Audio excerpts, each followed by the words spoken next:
In January 2024, Wes called me to tell me that he was leaving the Bourbon Real Talk podcast for good. And on February 16th, we released an episode explaining his reason for leaving and how he'd be involved in the future. Well, he's back. And if you want to know why, then stick around.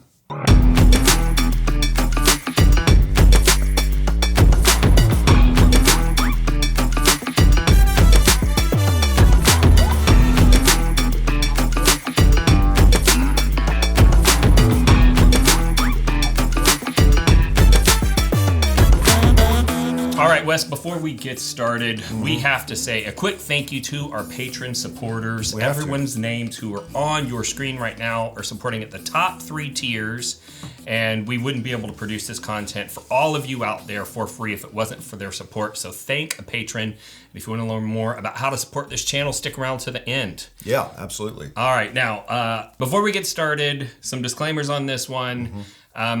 We are about bringing people together. Sure. And when you absolutely. want to try to create connection, there are certain things that you usually don't talk about. Sure. Right? Yeah, absolutely. Politics and religion being chief among them. Yeah. But due to the nature of this video, we are going to be sharing some personal information that we normally wouldn't talk about on the show. And I'm asking everybody out there that if you could, please give us the grace and let's not, start arguing about different opinions or views or ways of life or anything like that. Yeah, it's just our own experience, my own experience. And so, of course, in sharing your own experience with anyone, it's just like sharing your tasting notes. Everyone's palate's different, everyone's story's different, and everyone's background's different. And so that's the beauty about BRTC, in my opinion. The community that we've built is that it's so accepting and welcoming of everyone, and everyone understands that we're all on a different journey at different points. Right. Okay. So now that we got that out of the way, obviously Wes is here. For those of you who didn't see the February episode, can you tell them in brief? Well, let's start before then. Okay. How'd you get involved with the show to begin with? Because so everybody understands, I started the Bourbon Real Talk podcast, and it had been running for years before Wes got involved. Yeah. So how'd you get involved with the channel? Well, I found the show probably like many of you did. I've always liked bourbon in the past in my adult life, I guess, since my mid-20s or so, which has been quite a few years ago. But I've always enjoyed bourbon, loved it, but I didn't really know why or how or where it was made and all of the intricacies that came along with the bourbon industry. I just knew I loved the stuff. And so it was, 3-4 years ago. It's hard. I can't even remember. It's been a while, but 3 or 4 years ago, I kind of got to a point where it's like, man, you know what? I'd really want to learn more about this spirit that I love. And so just like you probably did, you go on YouTube and you search out, more information. And I came across Randy's channel and loved the information, loved the nerdiness of it. It really helped me to feel smart about drinking whiskey around my buddies. Gave me some knowledge nuggets that I could drop on them and make myself feel cool. But anyways, I reached out to Randy. I said, hey man, I would love to keep learning more. Can I come and help with your filming, or can I come be a part of helping you with BRT in exchange of just being able to learn more about whiskey?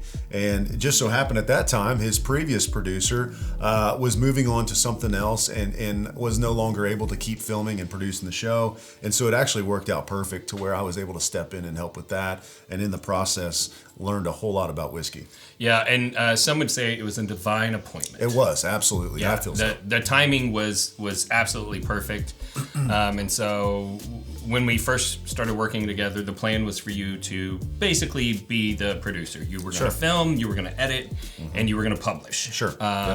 But you actually did get more involved in other elements of the behind the scenes that happens too. So you've done some other things. What were some of those things? Yeah, I mean, in my passion for whiskey over the last few years, began to build up my own collection, of course, which coincided with working with Randy. We had an early agreement where I didn't really care about making money off of producing the show. I just wanted to, one, learn about whiskey, and I wanted to build my collection. And so Randy was in a spot where he's like, hey, it works for me. Why don't I just send you home with a few bottles every time you come and record, and you win, I win. And I was like, sounds like a deal.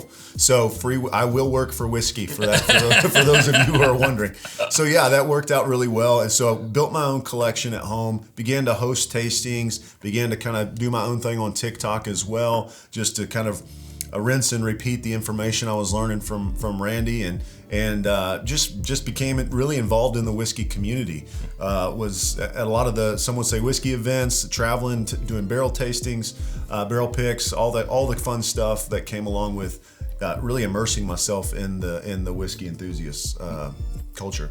Yeah, and that arrangement didn't last forever. At some point, he had plenty of bottles, and it was taking up more and more of his time. And so at one point, he had a marketing company, and so his marketing company had a separate marketing agreement with the podcast, and he was helping to get the word out, and probably many of you were able to find the show because of the efforts that he put in. And so he had an ad spend that he had to go out and do all of that stuff. And over the years, our relationship has evolved. But even after he decided to leave the show, he still stayed on as the producer. Yeah. And so he, every time you've seen a Friday episode, he was behind the camera. But because the reason why you left the show, it made it not really feasible for you to be on camera any longer. Sure. So Absolutely. For those who didn't see that episode, tell the people in brief what caused you to want to leave the show. Yeah, well, before anyone freaks out, I am not an alcoholic. I never, I thank God for this blessing that I struggled with a lot of things in my youth. Many addictions, but never alcohol was never one of those struggles for me. And so I'm thankful for that now in my older days, because I get to enjoy whiskey for what it is, and I don't ever have that temptation to take it too far. So the reason that I decided to step away from the show, as far as in camera, and step away from drinking for that matter, was I really felt something in my heart telling me that it was time to take a break. And at that point in time, I didn't even know why. I didn't feel like I had any problem. And I didn't see anything wrong with the way I was consuming alcohol. My wife didn't either. And it was just a social thing that we did, and I enjoyed it in the evening, and it was just the normal thing for me. So when I felt that kind of that tug to quit drinking, I didn't really know why, but it was 8-9 months later where I kind of realized the reason why. And really it had become too much of an identity for me. It had become too much of who I was and what I was known for, and what it was too much of a part of my life. And so taking that 8 to 9 months off really helped me to disconnect that part from me, whittled down my collection, sold off a lot of my whiskey, gave it away to a bunch of friends, and really can come back to it now with a little bit different framework and a little bit different mindset, which honestly gives me a lot more appreciation for it. Sure. What are you doing? Oh, I'm testing my new whiskey glass that I had designed. Why? Well, there's a company out there that's a real Carin, and she threatened to sue us. Really? You don't say.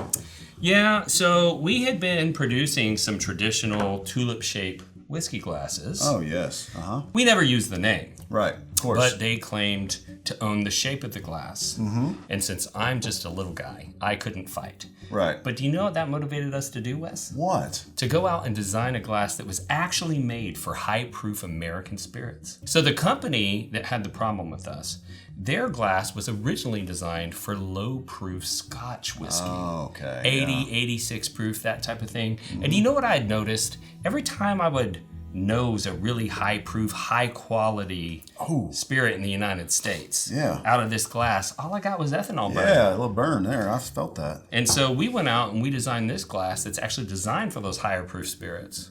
And I'm so confident in this glass that if anybody were to go to our website and buy one, I'm offering a money-back guarantee. Wow. if you get that glass to your house and you find yourself one of these traditional tulip-shaped glasses and you nose a high-proof spirit side by side and you can't tell the difference, I will gladly give you your money back. So what you're saying is they can really stick it to the Carin and support the little guy by going to bourbonrealtalk.com and ordering one of these with absolutely no risk. They could get their money back if they don't prefer it nosing it to the other? Absolutely. Okay. And if you love small business and you like sticking it to Carin's, that's the way to go. Stick it to Carin. bourbonrealtalk.com. Cheers.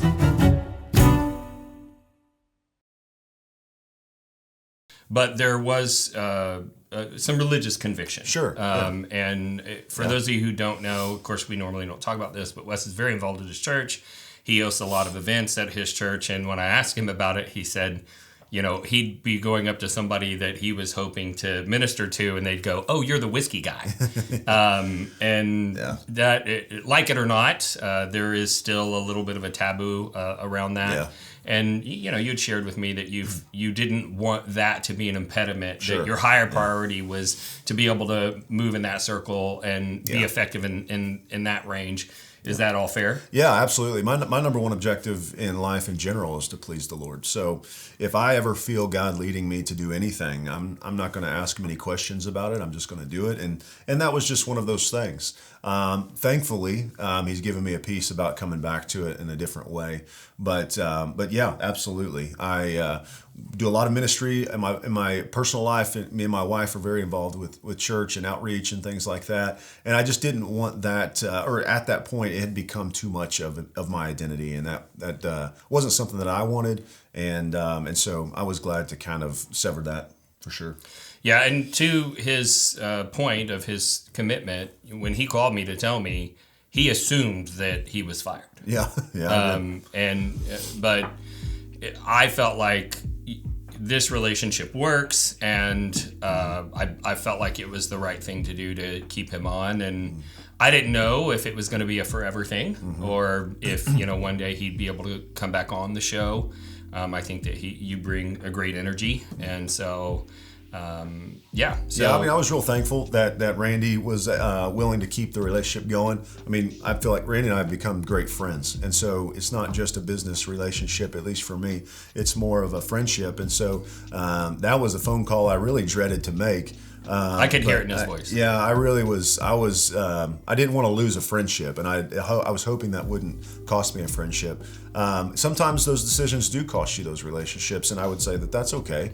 But I was just thankful that this wasn't one of those opportunities, and so very thankful that I got to stay on, keep producing the show. I think it went well, and Lindsay was incredible on the camera, and all the guests who have been a part of coming on and will continue to keep coming on have been incredible. So I'm just thankful to be back and still have the opportunity. So you will be coming back on camera. Yep. And you will be drinking. Yes, I will. And so I do want people to know that I'm not coming back to drinking because I missed it, or because I couldn't stop any longer, or there was any other personal reason to that endeavor, because that wouldn't be fair for sure. And I honestly, today, what I would say, if I were to learn anything from the last 8 months, what that taught me is that I will always advocate for people taking a break during the year from drinking. I think it does so many good things for you psychologically, and it helps you to keep yourself in discipline, to be honest with you. And so if you're someone who kind of just drinks 4 or 5 days a week, and you always will and you always have, that's your decision. But I would certainly encourage anybody to pick out a couple months of the year. You don't have to be 8 months, but pick out a couple months of the year and say, I'm not gonna drink these couple months. Number one, just to see the benefits of it, but also to keep yourself disciplined, to make sure it never becomes a vice for you. Sure. Yeah. And I can testify to how committed he was and how fully he quit, because right after he quit drinking, we went on a trip to Ohio. Yeah.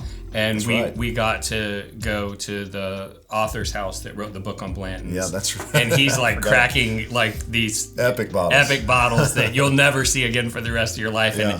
And we brought a whole crew of people, and everyone was sipping and all this stuff. And Wes was like, "Can I smell your glass?" Yeah. And he just smelled the glass. And then we got in the car, and I said, "Are you okay? Like, are you?" And he's like, I'm fine. Yeah. I had no urge to drink it. It's totally okay. Yeah, and that's one thing I was just grateful for. I was really hoping that stepping away from whiskey didn't become such a hardship for me, because that would be a warning sign that there maybe was a problem that I didn't really realize.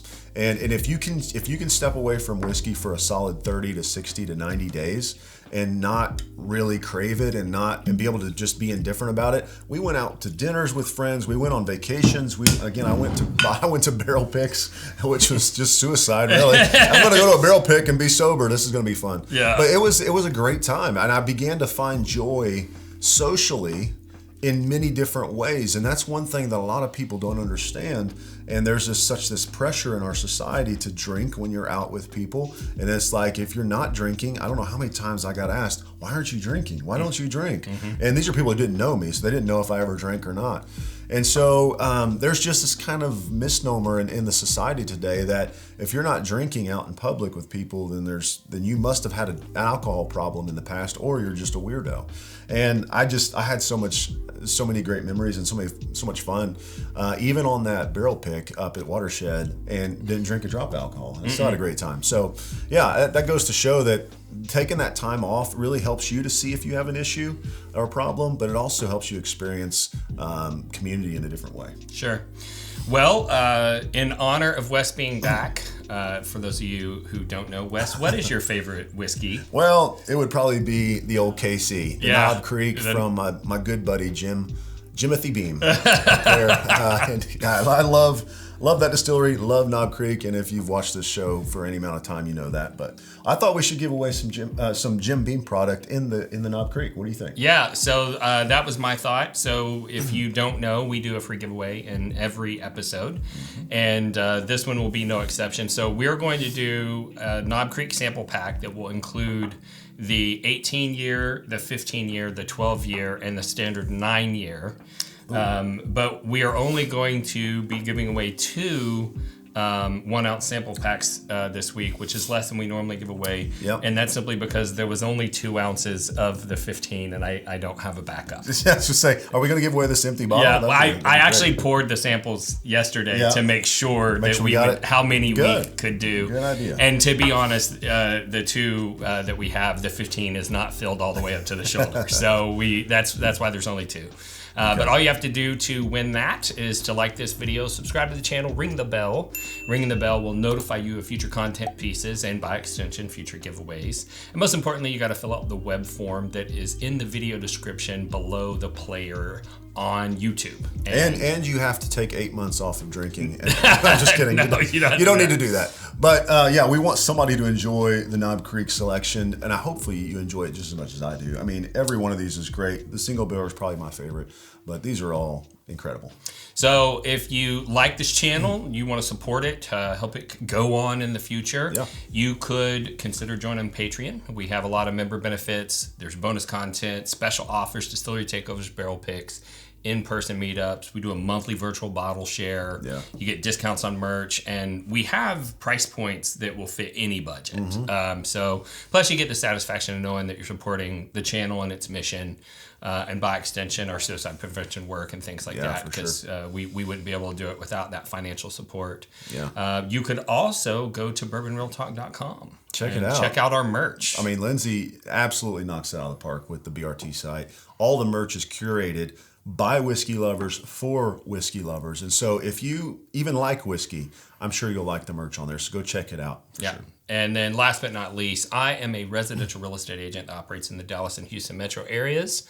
And if you were looking for an agent in either of those areas, I would love you to consider me for the job. And if you hire me and we close the deal, I do give away epic bottles as closing gifts. I've seen B-Tax. I've seen Van Winkles. Everything you can think of. It's great closing gifts. And I'm always jealous when I see somebody close a house with Randy, because they got the picture on social media with their bottle. I'm like, wow, that's all you had to do to get that bottle. Yeah, I had people joke that they're going to sell a house just so they can get a bottle. I don't blame them. Yeah. And one quick thing about the Patreon, guys. I know that in society today, all these creators are just trying to make a living sitting at home making YouTube content. We're not those people, okay? We don't depend on this channel to make a living for ourselves. your Patreon gifts just keep the channel going. And so if you enjoy this content, and if you enjoy two forces for good on the internet, trying to promote connection, positivity, community around the brown spirit you love, then you can just, enforce that endeavor by just partnering with us on Patreon. But that's not it. We want you to get the perks. I mean, there's a lot of Patreons, bonus content, this, that. That's great. But I mean, the distillery takeovers in themselves are worth the monthly fee. So go check that out if you haven't already. For sure, the link is in the description. Yeah. This is your first time tuning into the channel. We'd love to tell you a little bit about our show philosophy, and we're all about bringing people together, and we're about connection. And that's a mission that became very important to me after I lost my brother to suicide. And after his passing, talking with some of his friends, I noticed that he was losing a lot of the social connections that keep you grounded in this world. And at about that same time, I started to get more involved in the whiskey enthusiast world, and I saw how whiskey had a power to bring people together. And I thought, maybe if I can get you connected to whiskey, whiskey will do the rest of the job and get you connected to others. And I'd have to say it's working. Yeah, for sure. Bourbon Real Talk community is great. We've parlayed that into Live Stay Project, which is a suicide prevention and intervention 501c3.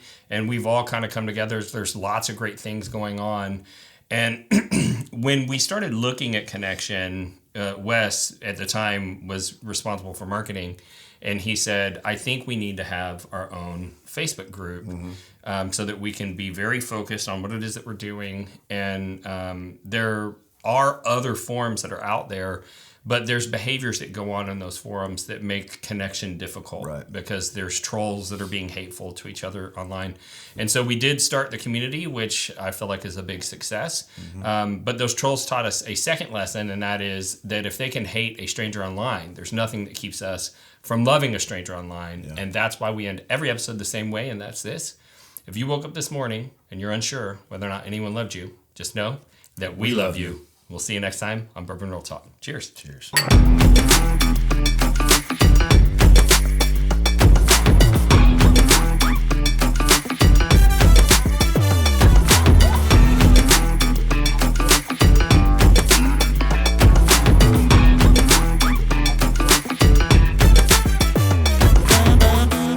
A whiskey troll is a person who seeks negative attention and uses contrarian attitudes to derail civil discussion in online forums. They communicate in ways they never would face to face because they're keyboard warriors. Their only goal is to make other people feel inferior. Hey guys, I'm new here. I just got my first Blanton's. And trust me, you probably paid way too much. I don't care much about the Blantons, but nice. There's no way that she didn't buy that at secondary. Idiot. Oh, I know how you got that bottle.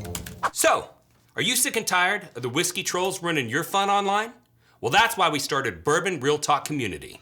Congratulations. Let me know what you think when you open it up. Hey, welcome to the group. Let me send you over a sample of Blanton's Gold and Straight from the Barrel. See how you like those. I remember back to my first bottle of Blanton's. It was the birthday to my son, and we enjoy it every year on his birthday. Congrats. So if you're looking to connect with some people online who aren't, head over to facebook.com and join Bourbon Real Talk Community today.